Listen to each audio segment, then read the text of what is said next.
Aba, itong si Tin Panganiban, nagbihis ala Elsa from Frozen kahit ang lamig-lamig sa Mount Pulag. The cold never bother her anyway. Raw. Ito naman si Sam Dumayaka, very love triangle. Sa pelikulang Twilight ang atake habang nasa peak. Si Ate Lilet achieve ang pag-akyat bago mag-senior citizen.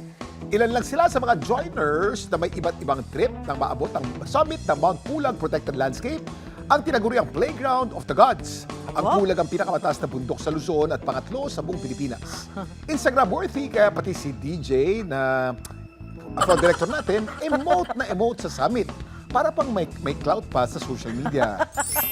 Tanaw dito ang mga kabundukan ng Cordillera Region, pati ng sikat na Sea of Clouds. Libo-libo ng views ng video na yan online.